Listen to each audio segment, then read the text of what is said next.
Hey everybody, how's it going? So, last week I really wanted to bring you a video on how I test my bikes. Whilst I didn't have both of the same bikes there at the time, that's kind of irrelevant because the camera stopped working and the microphone, well, there was no audio for whatever reason, but now we've got a microphone, camera seems to be working fine.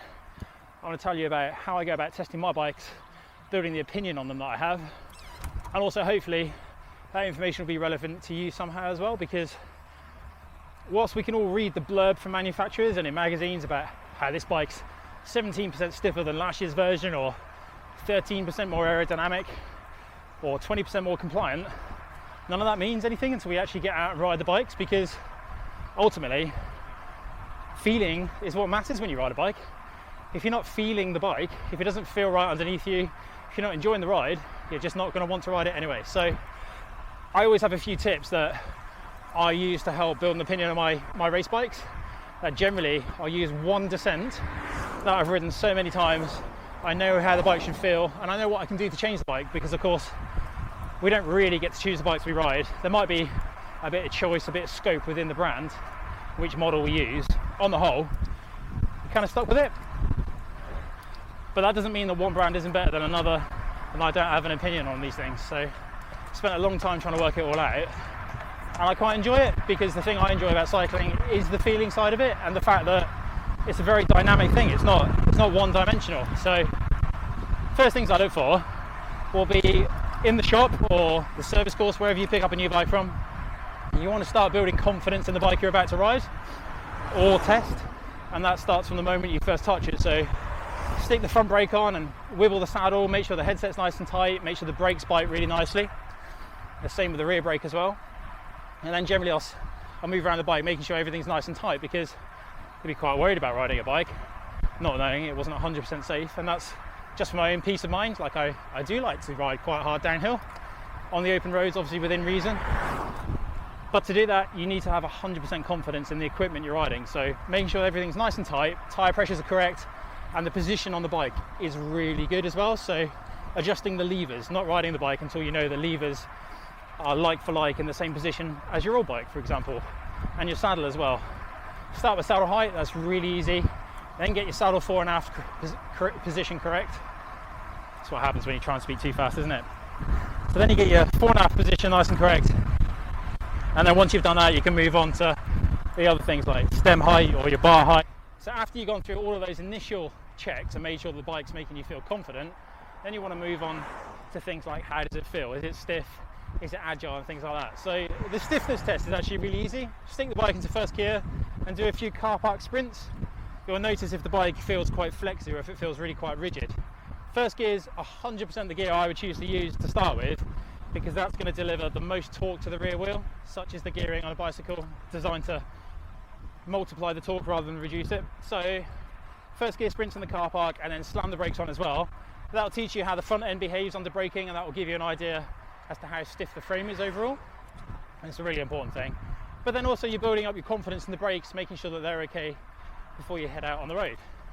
Now ideally, for a lateral stiffness test out on the road, you'd find a nice short sharp climb and have a few real digs up it, and then you get an idea of how stiff the bars are and the head tube and things like that as well. But also again, the frame. Now my favourite bit, assuming you can actually hear me, because it's insanely windy right now, extending. Once you've got the stiffness checks out of the way, you want to feel the handling of the bike. And to start with, you slow down a bit. You don't want to do that under speed, you want to do that at a speed you're very comfortable. So imagine 25, 30 kilometers an hour.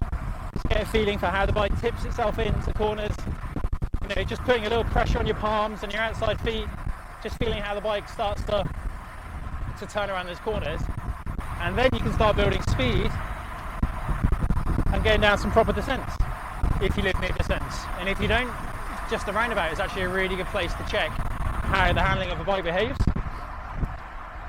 You don't want to start doing things that are going to break down the confidence that you built on your bike, because any slight rattle or any weird feeling on a new bike can really knock your confidence for quite a while, and it can take a little bit of time to get that back as well.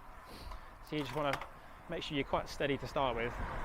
So my favourite descent was always in Cornwall for testing new bikes. It was a descent called Mount Wellington. It was really fast. You had a nice pedally straight at the top, and you had a sweeping left-hander, sweeping right-hander, sweeping left-hander. Between that combination of curves and high speed, you really start to build up an opinion and a picture of what the bike's like to handle. So handling, I believe, has the biggest effect on how a bike feels underneath you.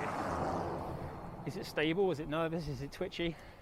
These are things that every time you come to a junction, you're going to have to negotiate and deal with. So ideally, you want a bike that feels quite neutral to yourself. You want a bike that matches the ride characteristics that you're looking for. And a lot of time, you can fine tune those things. Subtle position tweaks, shorter stem, wider bars, maybe even a flip chip in the front forks, things like that. But if the bike never feels quite perfect or within your margins of what you enjoy handling wise, it's always going to be a bit of a battle to try and get it on point. But if you know and understand why the bike handles like that, that can go a long way to helping you enjoy the ride as well. So for example, one year I had a bike which I really felt like I had to move my weight around to get it to corner really well. Now, part of that could have been my position. I had a long stem on it, perhaps I didn't need that. I always felt I had to slide quite forward on the saddle, it's my preferred position anyway, to get it to turn into the corners. The Colnagos, they are actually really neutral, which makes them really smooth and really confident, and that's something that I really like. There's going to be a lot of scope for different riders. Some people prefer a nervous bike because they like the racy feel. Some people prefer a supple bike because they like to be comfortable. It's so easy to test these things in a shop before you leave. So simply try and judge if a bike is stable. Find out what the head angle is. If it's slightly slacker than the fairly common 73 degrees, chances are it's going to have a longer wheelbase, be that bit more stable at speed and also on rougher roads. And that's information you can gather from a manufacturer's geometry chart online. And then for a comfort check, grabbing the bottom of the bars, just give them a little push. Now, these bars are actually quite stiff, but they are aluminium, so there's a tiny bit of flex there. That will help indicate how much road buzz is going to be taken away. And you can do the same by grabbing the saddle as well.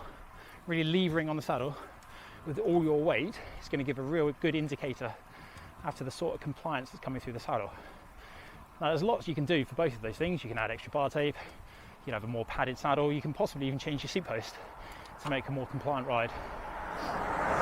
But if you can decide all of the things like that before your bike leaves the shop or for a bike rider a service course, it will make it much less stressful down the line. I would always set my bike up to my position before testing it. That way I know if it's going to be within the sort of margins that I look for, and you can fine tune things afterwards. You know, building up confidence in a bike can take a little while.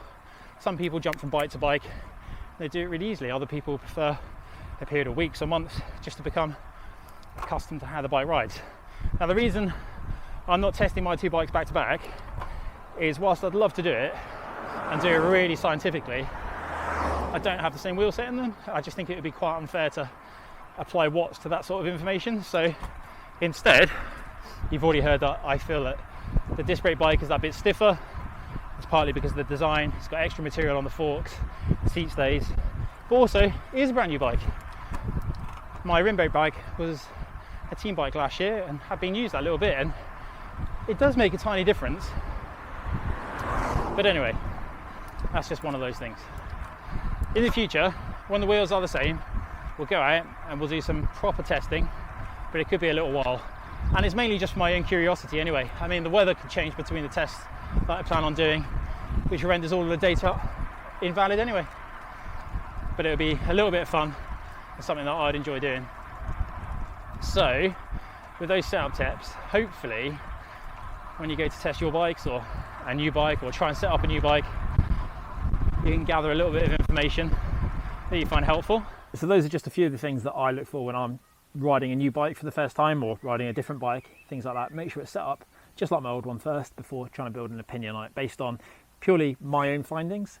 I think bike reviews are amazing and there are so many good bike reviewers out there, but bear in mind they're always subjective because it's always based on the personal opinion of the person riding them. And whilst they are probably experts in their field, it doesn't necessarily mean that they're looking for the same riding characteristics as you're looking from your bike. So I think it's really good to build up an opinion based on loads of different reviews and then really try and get some hands-on time with the bike before you do settle on a different one. So yeah, when I finally get around to testing back to back between the two bikes, those are the things that I'm going to be focusing on. Which one's stiffer, the handling characteristics, is there a difference between them? And that's why it's quite important to have the same wheels, because the wheels are going to make a big difference in how the bike actually handles and how it rides in different conditions as well. So at some point we're going to do that. Not sure when, but I thought it's quite important to get a video out there about the things that I'll be looking for. And yeah, next time we will include some power on the screen as well, some watts. That way we can really create a bit of a like for like, even if it isn't the most conclusive data on us. It'll be a little bit more interesting, if nothing else. Hope you're all staying safe, hope you're all staying well, and I will see you again soon.